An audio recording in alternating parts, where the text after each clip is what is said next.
Hello, welcome to Lesson 9.3 on graphing reciprocal functions. We have a few goals today, such as graphing reciprocal functions by making tables of values, and graph and writing reciprocal functions by using transformations. Okay, so just generally graphing and moving around graphs of reciprocal functions. We have a few different vocabulary terms to understand today. What a reciprocal function is in general, what a vertical horizontal asymptotes are, what it means to be a hyperbola, and what excluded values are on a graph. Okay, so we'll kind of get all of those here in our initial description. So a reciprocal function is any equation in this particular form. So where we've got a function that is some number, some real number, like 4, 5, 6, 1, 2, whatever the number is, and it's being divided by a function that is a linear expression. Okay, so what they're saying here, for example, is that we're not going to have 1 over x squared. We're not going to have 1 over x cubed. We're just going to have 1 over x. We might have 1 over 3x. We might have 1 over 3x plus 2. Whatever the thing on the bottom is, it's a linear expression. Okay, so we can move on past this point later and talk about when the denominator is a nonlinear expression, when it's like a polynomial, something like that. But for now, we're going to start off simply with reciprocal functions, which are defined as real numbers divided by linear expressions.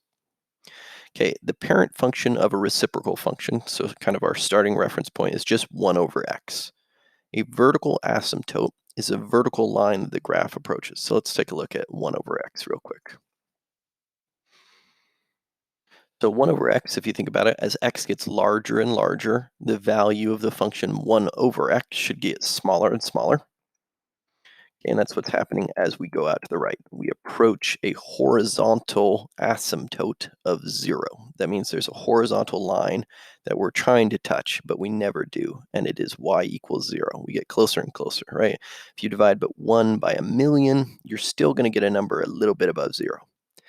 Now, if we pay attention to what happens when we go below x equals 1, you'll see that we're dividing x by things that are no longer greater than 1. So, right, we're dividing by 4, we're dividing by 2, we're dividing by 2, 1. Now, when we get to the point where we're dividing by, for example, 1/2, where x is like 0.5, well, 1 divided by 1/2, you're going to get bigger, right? Because you're dividing into groups that are fractional in size. So if you have one whole thing and you divide it into groups that are 1/2 in size, well, then you're going to have 2 groups. Okay, so your final answer is going to be greater than 1. And the smaller it is that we divide by, for example, if I'm dividing by 0.1, well, if I do 1 divided by 0.1, I should be like up here, right? 1 divided by 0.1 would be 10. So the closer and closer x gets to 0, the higher and higher our output's going to go. And this is just going to shoot straight up to infinity. However, we're never going to have a value that's on the y-axis for 1 over x, right? Because we're never going to be able to divide by 0 and actually get a number we can put on that graph. If we track it in the opposite direction, as x gets very negative, well, 1 divided by negative 10 is negative 0.1. Okay, 1 divided by negative 100 would be negative point, I won't go out that far, but would be negative 0.01. Okay, so it follows the same pattern. Everything's just flipped over with the negative values.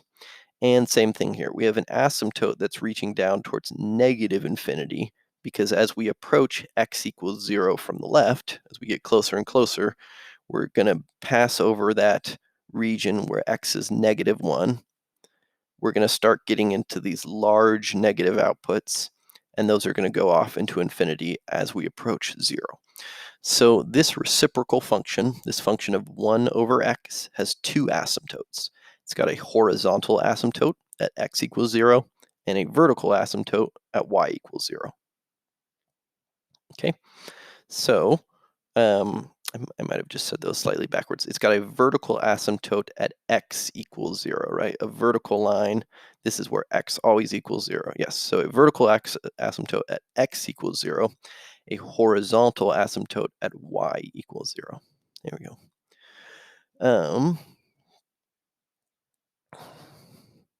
Okay. Vertical asymptote is a vertical line the graph approaches. Horizontal asymptote is a horizontal line the graph approaches. Because the function 1 over x is not defined when x equals 0, the vertical asymptote is x equals 0. The type of graph formed by a reciprocal function is called a hyperbola. So hyperbola, all hyperbola means, it just means this shape. I mean, we can look up the word hyperbola and see if there's any additional definition or like etymology there. A symmetrical open curve formed by the intersection of a circular cone with a plane at a smaller angle. Okay, so they're giving us like a bigger category definition of what that means. And it's coming from this image right here. So they're saying that if you take a cone, so if you don't know already, a cone is defined not just as like the bottom of the ice cream cone, but it's actually two of them touching each other. And they're saying hyperbolas can be found when you take a plane and you look at the intersection of the cone. Okay, so when you do that, you will end up with, like in this picture here, you'll end up with two asymptotes. Okay, now where those two asymptotes are will depend on the particular function you're looking at and how it's been translated around on the graph. But generally, a hyperbola is a set of two parabolic shapes that are nestled within intersecting asymptotes. Okay, so hyperbolas have two sets of asymptotes. That's the main thing that you want to get at. So if I was to just draw, two lines and then make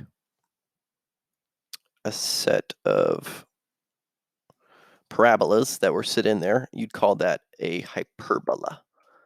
So go in this direction and have your hyperbola facing in that direction.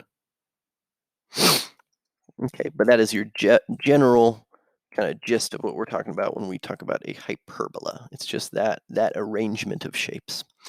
The domain of a function is limited to values for which the function is defined. Values for which the function is not defined are called excluded values. So what's excluded in this one? Well, x equals 0 is excluded. That's why they're saying it here. X does not equal 0 because that would cause undefined solutions. So f of x uses all x values other than 0.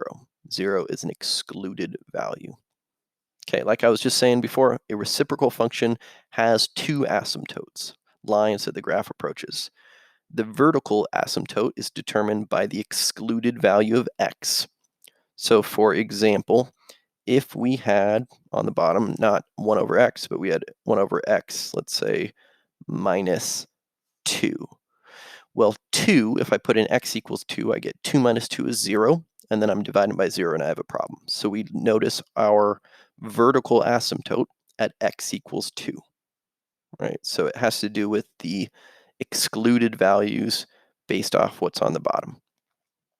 Now your horizontal asymptote is just going to have to do with that vertical shift. So if I wanted to shift up to plus 4, well, then in the long run, as x gets really, really big or really, really small, this whole piece goes to 0, right? If x was like 1,000,000, then we're going to have 1,000,000 minus 2, and we're going to divide 1 by that number. This whole thing is going to get really small, and all we'll have left over is 4.